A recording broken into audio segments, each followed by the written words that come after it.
Shalom dan kita bertemu lagi pada minggu ini untuk program Inspirasi Belia, topik ketiga iaitu pekerja yang ajaib. Yang bersama dengan saya pada minggu ini adalah kumpulan dari Gereja Bumbok, iaitu saya membiarkan mereka memperkenalkan diri untuk kita semua. Dipersilakan di sebelah kanan saya. Hai, nama saya Liana. Hello, nama saya Rishi. Hello, nama saya Laura. Hai, saya Ruth. Okey, jadi Liana, Rishi, Lara dan Ruth yang bersama dengan kita di studio pada minggu ini. Jadi cerita kita, topik kita pada minggu ini, kita boleh baca di dalam Alkitab 2 Raja-Raja 4 dan juga komentari buku Ellen G. White, Para Nabi dan Raja bab 19. Sebelum kita memulakan perbincangan topik kita pada minggu ini, kita akan berdoa terlebih dahulu. Doa pembukaan kita akan dilayangkan oleh saudari Laura. Dipersilakan. Mari kita berdoa. Tuhan Bapa kami yang bertata di syurga, begini Bapa, kami mengucap syukur kepadamu kerana Engkau telah bersama-sama dengan kami dan mengumpulkan kami untuk mempelajari pelajaran-Mu pada minggu ini. Biarlah renungan ataupun firman-Mu yang akan kami bincangkan sebentar nanti dapat memberi ilmu kepada diri kami Bapa, dapat menjadi bekalan kepada diri kami untuk kami ceritakan mengenai firman-Mu pada hari-hari kami Bapa. Engkau berkatilah setiap kami yang mendengar akan cerita-Mu pada minggu ini. Biarlah berkat-Mu sentiasa berada di samping kami Bapa. Engkau turunkanlah kuasa Roh Kudus-Mu supaya sentiasa bersama dengan kami, agar perkara yang kami bincangkan nanti akan berjalan dengan lancar mengikut kehendak-Mu Bapa. Bapa, Engkau ampunilah dosa dan kesalahan yang telah kami lakukan. Semua doa ini kami serahkan dalam nama anak-Mu Yesus Kristus yang telah menjadi juru selamat kami. Amin. Terima kasih dengan doa pembukaan yang telah dilayangkan oleh saudari Laura. Jadi sekarang kita akan pergi ke dalam pelajaran topik kita di dalam flashlight dan ayat kunci yang akan dibacakan oleh saudari Liana. Okey, flashlight untuk minggu ni ialah pelajaran itu adalah untuk anak-anak Tuhan dalam setiap zaman. Bila mana Tuhan memberikan suatu pekerjaan yang harus dilakukan, biarlah tak seorang yang menanyakan apa maksudnya perintah itu atau apa kemungkinan akibat daripada usaha-usaha penurutan mereka. Lebih penuh perasaan perhubungan Tuhan dengan orang-orang yang telah dibelinya dengan memberikan putranya. Lebih besar iman dalam gerak maju rencananya di bumi. Inilah kebutuhan terbesar gereja pada masa kini. Dalam Para Nabi dan Raja, muka surat 243. Ayat kunci kita pula, dalam 2 Raja-Raja 4 ayat 9, berkatalah perempuan itu kepada suaminya, sesungguhnya aku sudah tahu bahawa orang yang selalu datang kepada kita itu adalah abdi Tuhan yang kudus. Okey, itulah flashlight dan ayat kunci yang telah dibacakan, dan ayat kunci dibacakan dari 2 Raja-Raja 4 ayat 9. Jadi seterusnya kita akan pergi kepada apa pendapat anda. Jadi di sini ada banyak pernyataan-pernyataan, dan pernyataan ini saya akan pilih beberapa untuk saudari Rishi menyatakan persetujuan sama ada bersetuju atau tidak bersetuju untuk bahagian apa pendapat ini. Yang pertama, Tuhan masih melakukan banyak mukjizat pada hari ini seperti yang telah Dia lakukan pada zaman Alkitab. Untuk pernyataan yang pertama ini, saya bersetuju. Kerana kalau kita lihat di sekeliling kita, mukjizat ini tidak semestinya very magical seperti dalam Alkitab, tetapi kita dapat lihat kalau di hospital ramai yang ada penyakit kronik, tapi ramai juga cerita yang kita dengarkan mereka dapat sembuh daripada penyakit mereka setelah mereka menyerahkan masalah mereka itu kepada Tuhan. Jadi itu adalah salah satu mukjizat yang selalu kita dengari hari ini. Okey, seterusnya, banyak kali kita mengalami mukjizat tetapi kita tidak sedar mengenainya. Yang ini pun saya bersetuju. Okey, jika kita memiliki lebih banyak iman, kita mungkin akan melihat lebih banyak mukjizat. Setuju. Jika kita melihat lebih banyak mukjizat, maka kita memiliki lebih banyak iman. Setuju. Mukjizat yang terbesar adalah keselamatan kita. Setuju. Iman akan membuka semua keraguan kita selama-lamanya. Setuju. Iman akan membuatkan semua perkara menjadi mudah dalam hidup kita. Untuk penyataan ini saya agak kurang bersetuju. Kalau saudara izinkan saya explain sedikit. Ya, boleh jelaskan. Iman akan membuatkan semua perkara menjadi mudah di dalam hidup kita. Apabila kita mempunyai iman yang semakin teguh kepada Tuhan, kita jangan sesekali lupa bahawa setan juga bekerja lebih keras untuk menarik kita kembali ke jalan yang salah.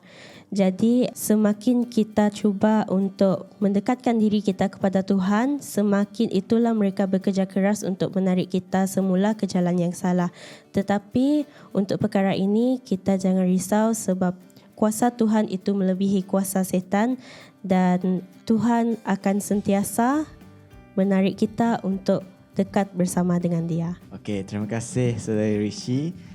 Saya bersetuju dengan kenyataan pendapat beliau di mana iman akan membuatkan semua perkara menjadi mudah dalam hidup kita. Ini adalah tidak benar bagi saya juga sebab semakin kuat iman kita, setan juga semakin kuat bekerja dan semakin banyaklah pencobaan sebenarnya berlaku dalam kehidupan kita. Terima kasih Saudari Rishi. Jadi seterusnya kita akan pergi kepada inti cerita di mana inti cerita kita ini akan diringkaskan oleh Saudari Ruth dan Laura. Dipersilakan. Okey, untuk ringkasan cerita kita pada hari ini boleh lihat dalam 2 Raja-Raja 4. Cerita yang pertama ialah mengenai minyak janda. Cerita ini menceritakan tentang seorang wanita janda yang meminta tolong daripada Nabi Elisa kerana dia berhutang dan pemiutang tadi mengancam untuk mengambil anaknya sebagai balasan hutang tadi. Jadi Elisha bertanya, apa yang ada di dalam rumah janda ini? Dan janda ini berkata dia hanya memiliki satu buli-buli ataupun botol berisi minyak. Jadi Elisa menyuruh wanita ini tadi untuk meminjam botol-botol daripada jiran-jirannya dan menyuruh wanita ini menuangkan minyak-minyak yang terdapat dalam botol tadi ke dalam botol-botol kosong yang lain. Jadi dia melakukan perkara tersebut dan Elisa menasihati perempuan itu untuk menjual minyak tadi dan membayar hutang-hutang daripada duit yang diperoleh daripada minyak tadi. Seterusnya cerita tentang anak lelaki perempuan Sunem yang dibangkitkan. Kisah ini tentang seorang wanita kaya yang selalu mengundang Nabi Elisa ke rumahnya untuk makan apabila Elisa pergi ke Sunem.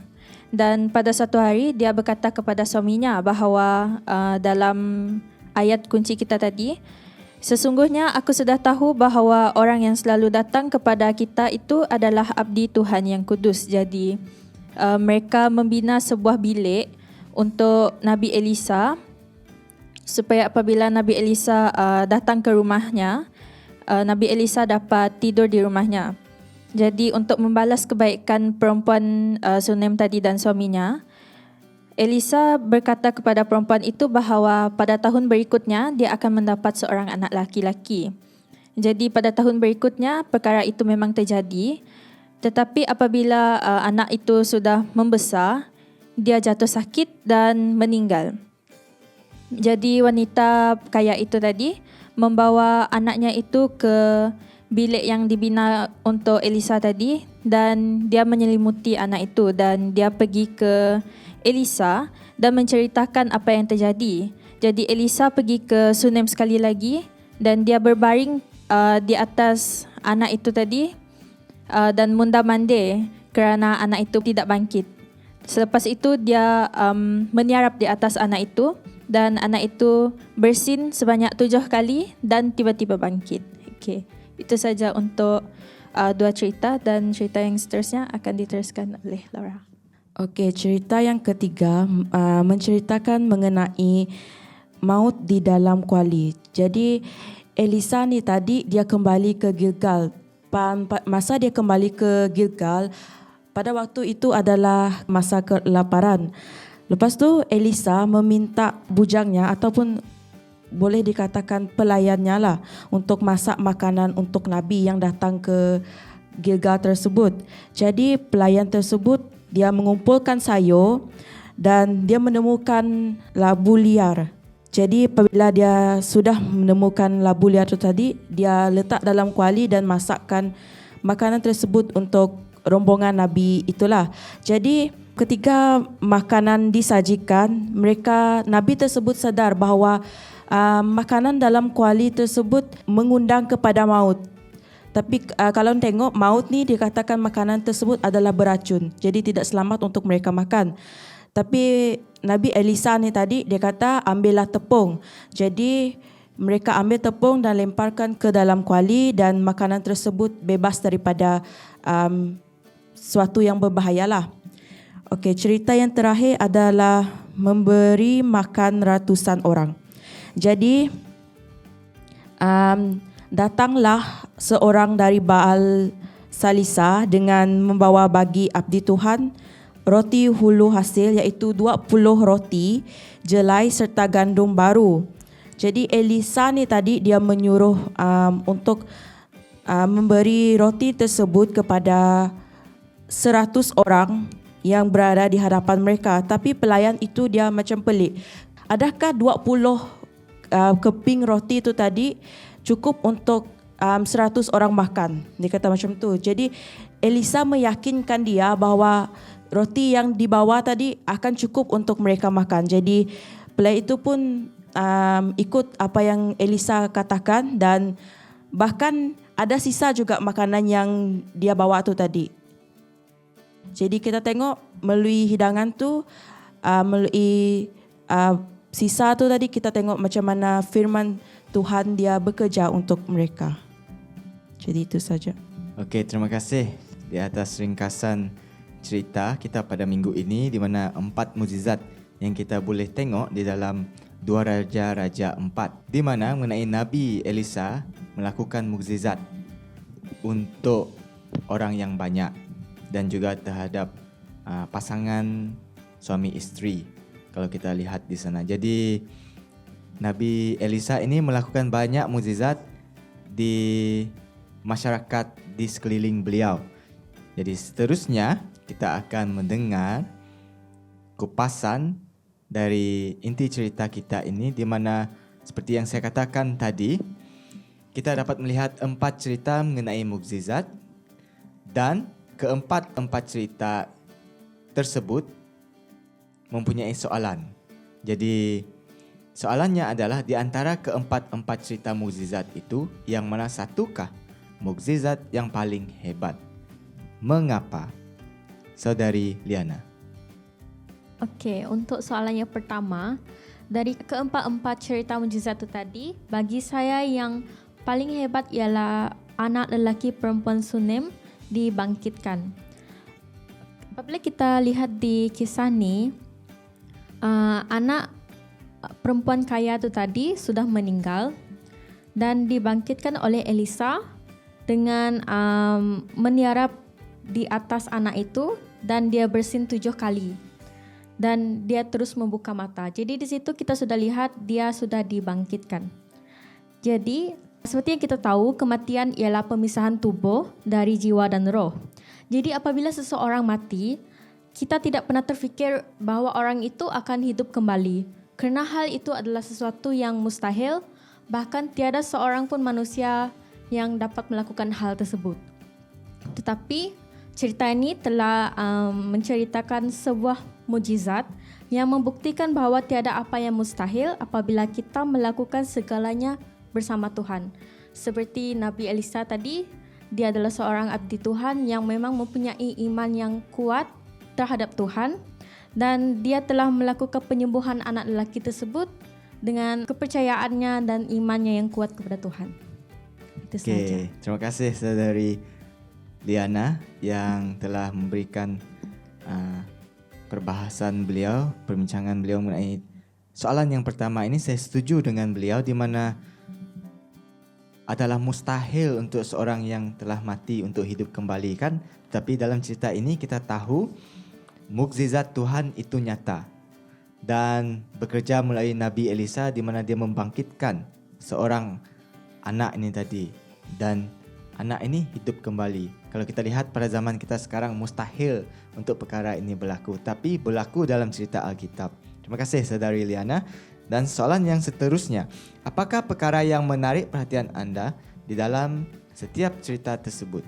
Jelaskan saudari Ruth. Okey, untuk soalan yang kedua, perkara yang menarik perhatian saya dalam keempat-empat cerita ini, dalam cerita minyak janda tadi, perkara yang menarik perhatian saya ialah apabila minyak-minyak tersebut dia keluar tanpa henti daripada hanya sebuah botol dan dapat mengisi beberapa banyak botol yang lain lagi, sehinggalah botol yang terakhir barulah minyak tersebut berhenti keluar. Dalam cerita yang kedua, perkara yang menarik perhatian saya ialah di mana Elisa mampu membangkitkan seorang anak yang sudah meninggal hanya dengan meniarap di atasnya. Cerita yang ketiga, maut di dalam kuali, apabila makanan tadi selamat untuk dimakan hanya dengan melemparkan tepung, memasukkan tepung ke dalam makanan tersebut tadi. Dan cerita yang keempat, memberi makan ratusan orang. Perkara yang menarik perhatian saya ialah di mana hanya dengan 20 roti jelai serta gandum dalam sebuah kantong dapat memberi makan ratusan orang dan ada pula sisanya. Kenapa perkara-perkara ini menarik perhatian saya? Kerana seperti yang saudari Elia cakapkan tadi, semua perkara ni adalah mustahil untuk kita lakukan even dalam zaman sekarang ni. Bagaimana hanya dengan melemparkan tepung dapat mematikan racun yang terdapat dalam labu liar tadi, dan bagaimana pula seseorang umat biasa dapat membangkitkan seorang yang telah mati. Tetapi seperti yang saudari Elia cakapkan tadi, semua ini tidak akan mustahil jika kita bekerja dalam nama Tuhan dan jika kita bekerja bersama Tuhan dengan iman yang kuat dan dengan hati yang percaya. Semua ini tidak akan mustahil. Itu saja. Okey, terima kasih saudari Ruth. Kita pergi soalan yang seterusnya. Apakah persamaan di dalam setiap cerita tersebut? Apakah aspek yang unik di dalam setiap cerita tersebut? Saudari Lara, boleh tolong jelaskan? Okey, kalau untuk soalan yang first tu dulu, apakah persamaan di dalam setiap cerita tersebut? Kalau kita tengok cerita tersebut, dia menceritakan mengenai mujizat yang telah berlaku pada zaman Nabi Elisa ni lah. Kita tengok macam mana dia melakukan keajaiban ke atas orang-orang yang terdapat pada zaman tersebut. Kita tengok macam mana Nabi Elisa ni dia menolong dengan iman dia, mujizat berlaku, keajaiban berlaku. Jadi untuk seterusnya, apakah aspek yang unik di dalam cerita tersebut? Jadi kita tengok, kita tahu tadi mujizat dia berlaku atas sebab iman yang ada dalam Nabi Elisa. Lepas tu kita tengok aspek unik yang terdapat dalam cerita tersebut, macam mana pertolongan dari Tuhan, dia turun dari Tuhan, dia melalui Nabi Elisa. Dia membantu orang-orang yang memerlukan. Sebab kita tahu Nabi Elisa ni adalah pengganti kepada Nabi Elia. Jadi macam mana dari mula Nabi Elisa ni dia memegang tanggungjawab daripada Nabi Elia tu tadi, dia membuat banyak pertolongan kepada orang lain. Jadi banyak juga keajaiban yang berlaku. Kita tengok walaupun banyak cabaran yang dilalui oleh Nabi Elisa ni tadi, sama seperti macam mana Nabi Elia tu menghadapi banyak perkara, macam tu jugalah Nabi Elisa ni dia menyahut cabaran yang telah diberikan kepada beliau. Jadi kita tengok Tuhan telah menganugerahkan iman kepada Elisa, macam tu jugalah kalau kita teguh dalam iman, macam tu jugalah kita dapat menolong orang lain. Okey, terima kasih saudari Lara. Saya ingin tambah sedikit di sini. Saya setuju dengan aspek unik menolong itu tadi. Jadi kalau kita lihat di sana, Nabi Elisa mempunyai hati yang sangat baik, betul kan? Sebab itu kalau kita lihat, dia menolong setiap situasi ataupun menolong orang yang mempunyai situasi yang mempunyai masalah dalam kehidupan mereka. Kalau kita lihat di sanalah bagi saya. Dan itulah yang menyebabkan setiap mukjizat ini terjadi. Sebab Tuhan tidak boleh bekerja dengan seseorang ataupun dengan Nabi yang tidak mahu menolong orang. Itu kan? Jadi kalau kita lihat buah roh di sana adalah menolong orang ataupun mengambil berat tentang orang, berkemurahan. Jadi terima kasih saudari Laura yang telah memperkongsikan pendapat beliau dengan kita. Dan seterusnya kita akan mendengar daripada saudari Rishi untuk 2 soalan yang terakhir, di mana pernahkah anda mendengar mukjizat pada zaman ini yang mempunyai persamaan dengan cerita-cerita di dalam 2 Raja-Raja 4? Ini soalan yang utama dia, tetapi ada 2 sub soalan di mana apakah yang diberitahukan melalui cerita-cerita ini kepada kita mengenai Elisa. Saudari Rishi. Okey, untuk soalan apakah yang diberitahukan melalui cerita-cerita ini kepada kita mengenai Nabi Elisa ni. So kita dapat belajar dari Nabi Elisa ini seberapa utuhnya iman Nabi Elisa ini untuk membantu orang di sekelilingnya. Dan dengan kemurahan hati Nabi Elisa ini, seperti yang disebut oleh saudara Gabriel tadi, kemurahan hati Elisa dan kebesaran imannya yang dapat membenarkan dia untuk menolong orang-orang yang bermasalah ni tadi. Dan kalau kita lihat dari cerita-cerita yang lain juga, kita dapat lihat betapa iman Elisa ni tadi dapat membangkitkan keimanan orang yang bermasalah ini tadi juga.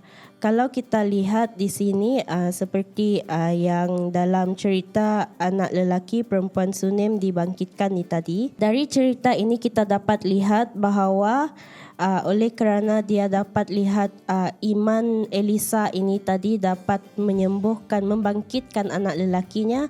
Jadi secara tidak langsung iman wanita ini terhadap Tuhan juga lebih besar lagi, dan dia percaya yang tiada kuasa yang lain yang lebih besar daripada kuasa Tuhan yang dapat melakukan benda yang bagi kita manusia biasa ini kita rasakan mustahil, tetapi Tuhan dapat lakukan. Jadi ini adalah perkara yang dapat diberitahu melalui cerita-cerita mengenai Elisa ini tadilah.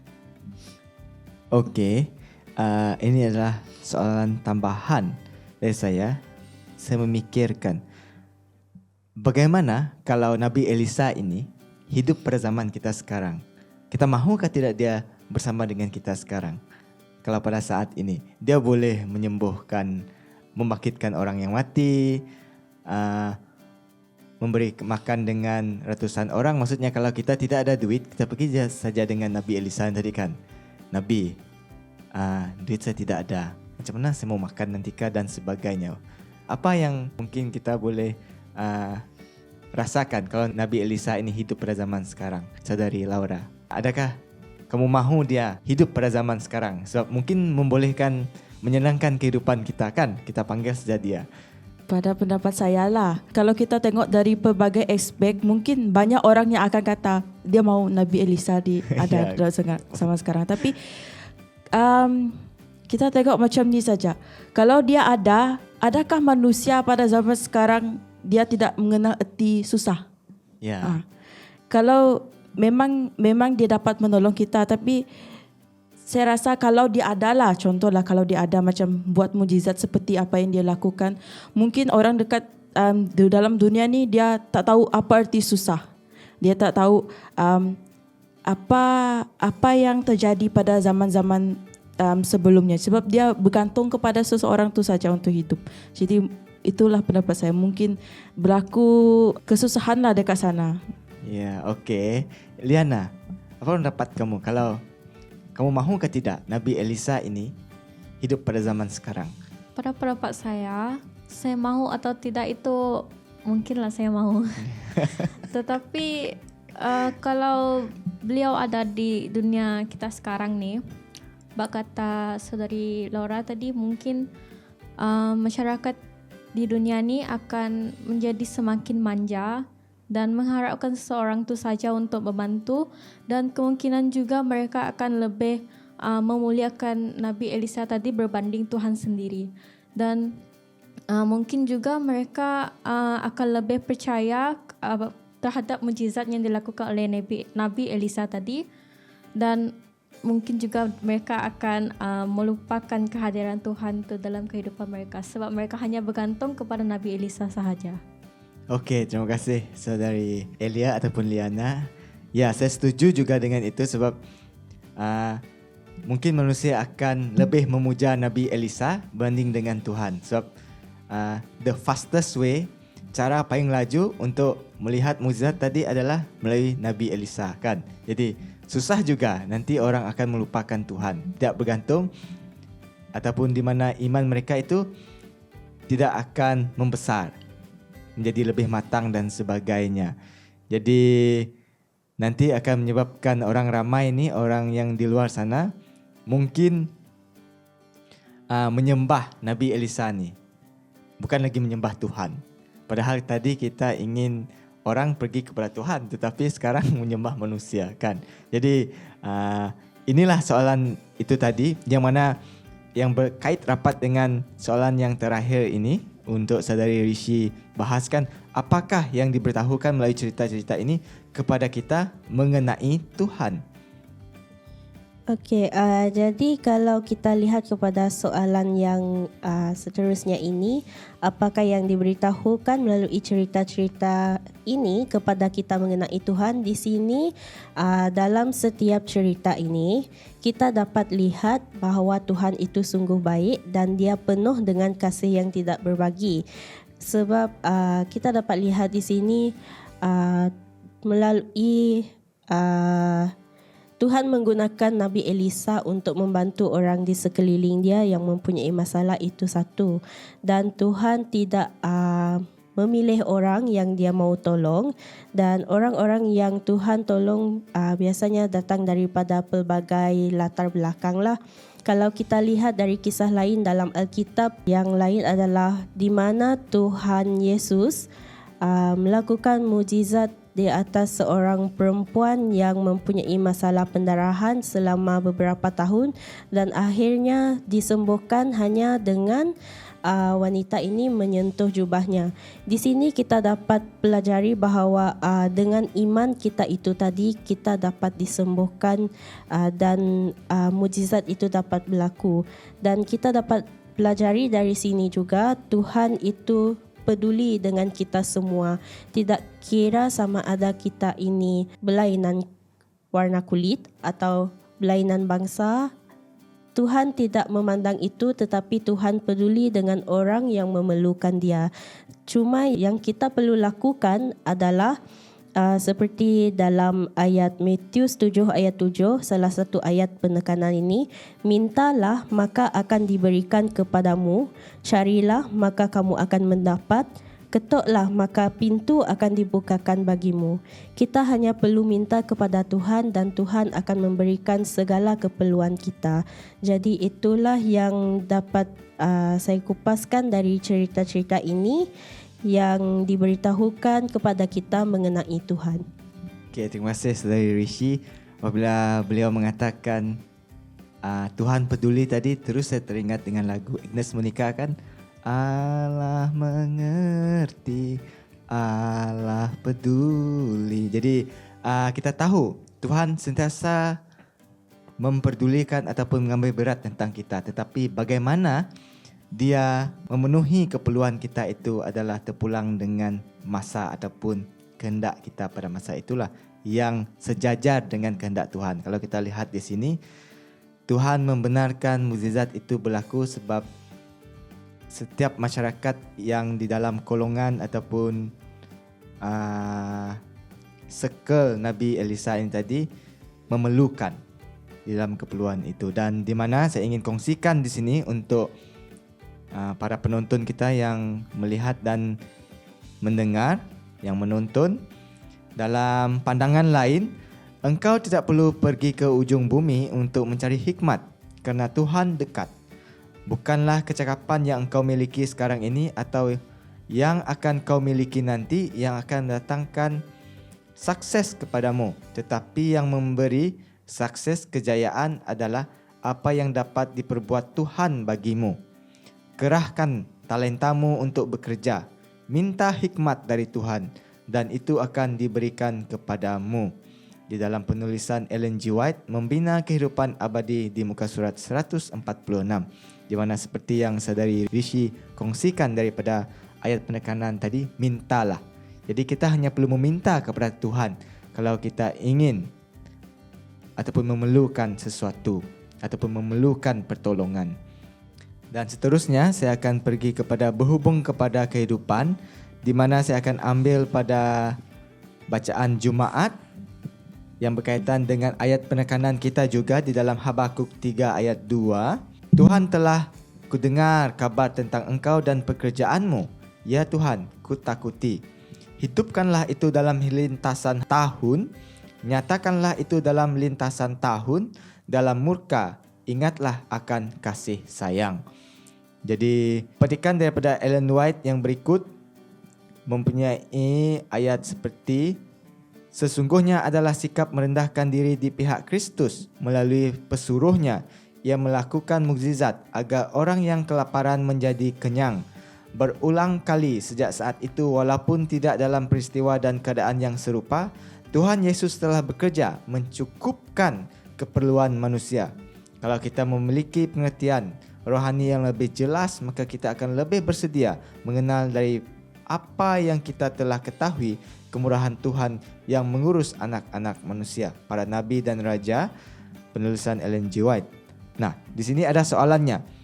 Apakah yang dimaksudkan melalui petikan ini kepada diri saya, khususnya kita pada masa ini?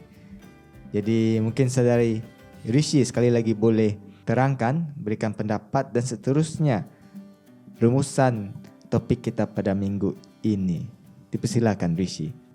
Untuk rumusan bagi topik kita dalam minggu ini, kalau kita lihat di sini, Nabi Elisa digunakan oleh Tuhan untuk melakukan mukjizat ini dan secara tidak langsung untuk mengabarkan berita baik kepada orang, betapa baiknya Tuhan itu, dia betapa pedulinya Tuhan dengan kita, umat manusia di dunia ini.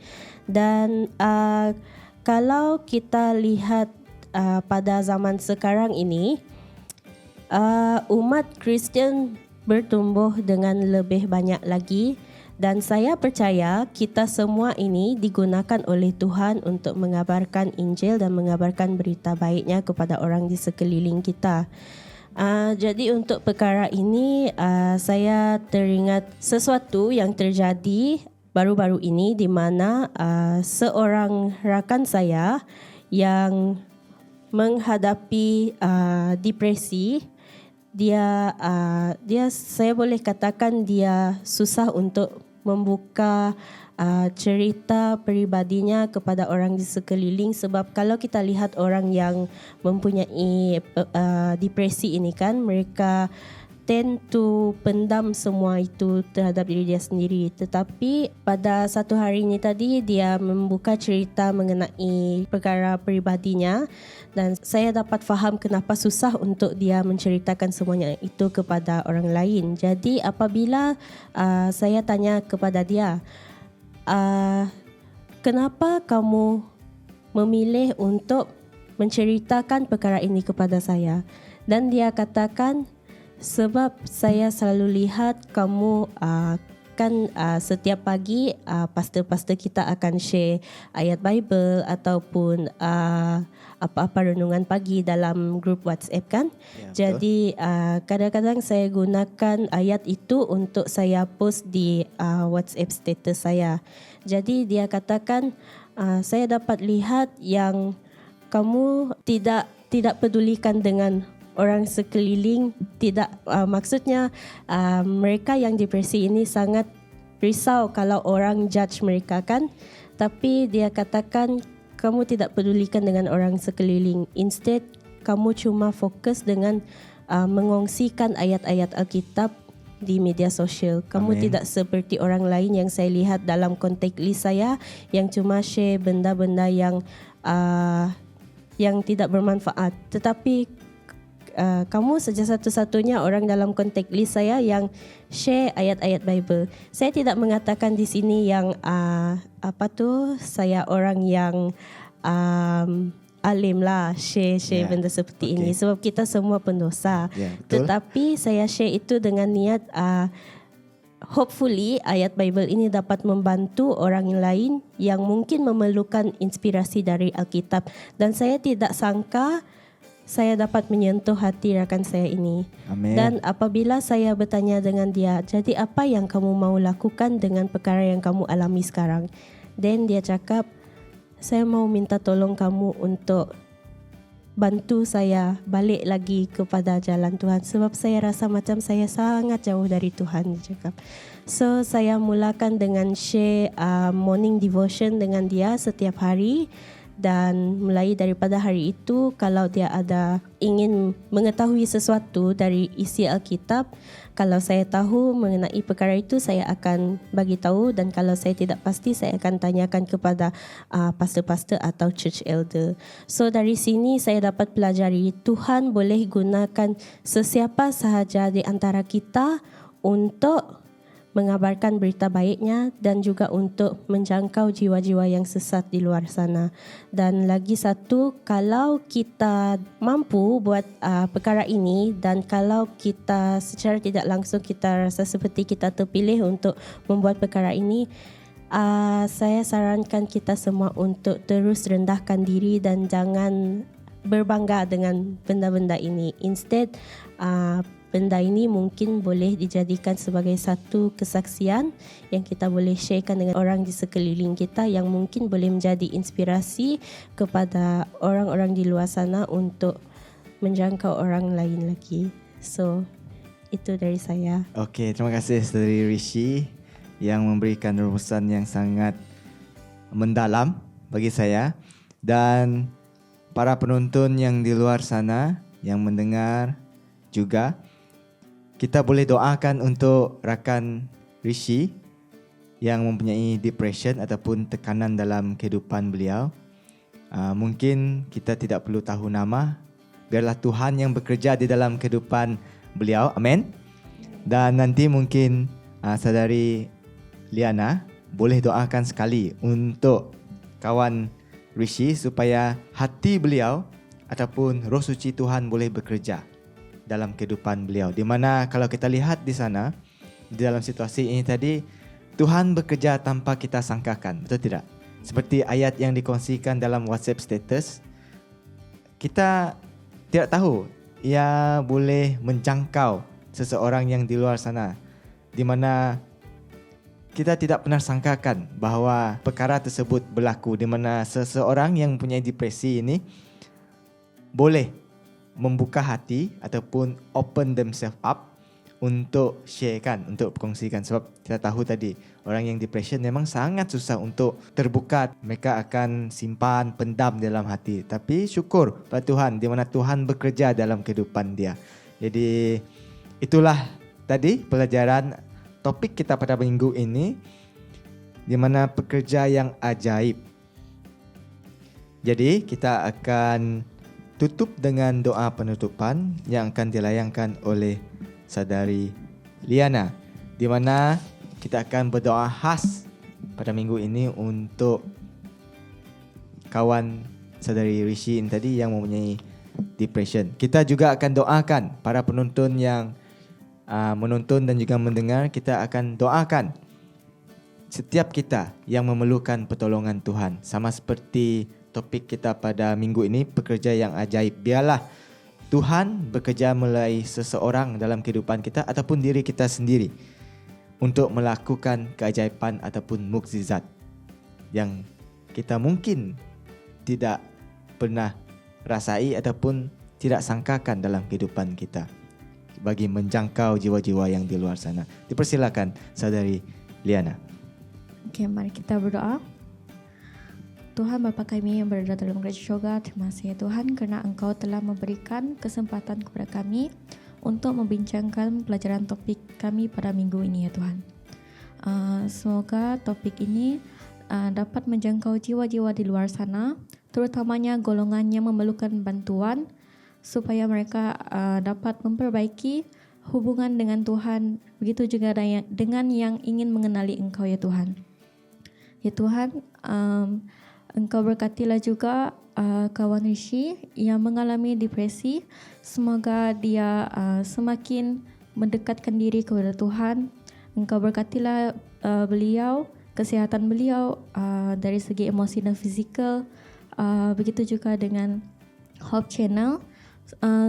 Engkau berkatilah Hope Channel supaya semakin berkembang, dapat memberitakan Injil-Injil Engkau bukan sahaja kepada yang umat Tuhan tempatan, bahkan di seluruh dunia. Dan berkatilah semua kami yang di sini, begitu juga dengan penonton-penonton di luar sana, supaya kehidupan kami sentiasa diberkati oleh Tuhan, kesihatan kami, rezeki-rezeki, supaya semua yang kami lakukan dalam pekerjaan seharian kami diberkati oleh Engkau ya Tuhan. Begitu juga dengan pastor-pastor dan elder di gereja-gereja, Engkau berkatilah pekerjaan mereka dalam melakukan pekerjaan Engkau ya Tuhan. Engkau ampunilah kesalahan dan dosa kami ya Tuhan. Kami serahkan doa ini dengan nama anak Engkau Tuhan Yesus, iaitu Juru Selamat kami. Amin. Amin. Terima kasih Saudari Liana yang telah melayangkan doa penutupan kita. Jadi kita telah sampai ke penghujung program kita pada minggu ini untuk inspirasi belia. Jadi kita akan bertemu lagi untuk topik yang seterusnya bersama kumpulan yang lain. Dan semoga Tuhan terus memberkati semua kita.